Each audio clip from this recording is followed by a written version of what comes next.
this. What difference does it make for you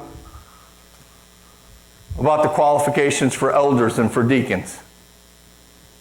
Well, let me ask you this question.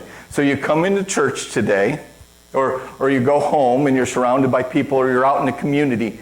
Imagine a place where everyone around you is disappointing in their behavior. Their life is just filled with disappointment. Disappointment after disappointment after disappointment, right? They've got multiple spouses or relationships. People. Imagine being around people that their mind isn't set, and so they're confused and they don't have any direction where they're going. They're completely out of control. They're worthy of no respect. They're disrespectful people. You try to get close to them and they're unfriendly. Try to get close to them and they're grumpy and frumpy and unkind to you, and they just push you away. They're uneducated. They just keep making dumb decision after dumb decision, and they're not caring about getting things right.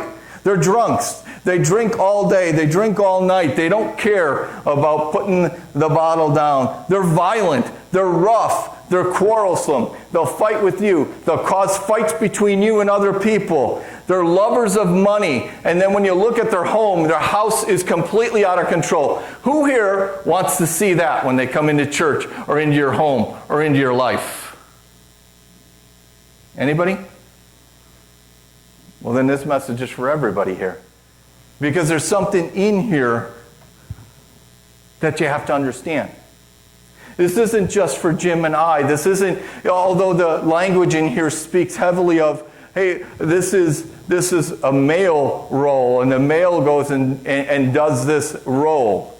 The male is the deacon in the church or the elder in the church. Romans chapter 16, verse 1 says, I commend you, our sister Phoebe,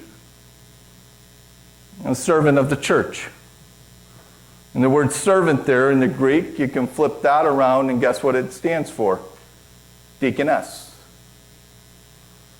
And so what's a deaconess? Is there a responsibility in the church for the ladies to serve and to do things in the church? And just looking up some of those roles, and they perform acts of charity and hospitality. They assist those in the church, particularly women. They assist each other, assisting in the work of visitation and ministry to the sick and the needy and others on a case-by-case basis. So maybe the Lord just hasn't called me and Jim. Maybe there's other men in here, and I don't care. Like, the Lord's not going to discriminate at age. I don't care if you're 20 years old or if you're 80 years old. If the Lord's calling you to be a servant, if the Lord's calling you to be an elder, if the Lord's calling you to be a deacon, then this is for you.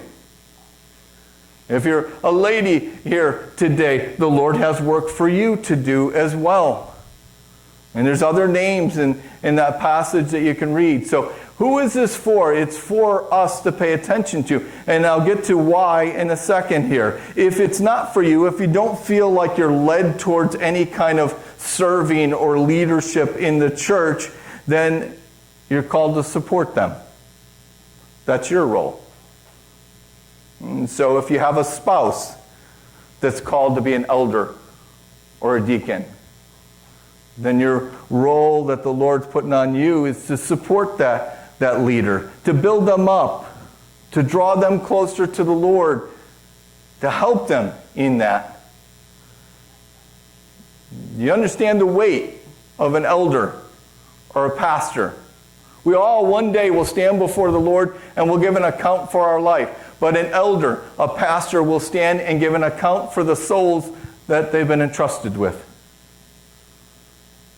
And so that spouse must come along and support and encourage and help lift them up so that they can continue to do that work. Children of the leaders, you to follow what your parents are asking you to do. You're not to be quarrelsome with them. You're not to fight them. You're not to get into all these arguments and that. The Lord has put them as your parents for a period of time. The rest of us in church, we have to be willing to look for opportunities to create and raise up these leaders in our church. You got to find the leader in the leader. Because sometimes they don't know it's there. We have a responsibility to raise up these leaders, to find those leaders in them and start to bring them. But we've got to give them opportunities as well. Because I want a place, an outlet, when somebody feels called or led to be raised up in the Lord, that they can dive in and get trained up and raised up. That's why it matters.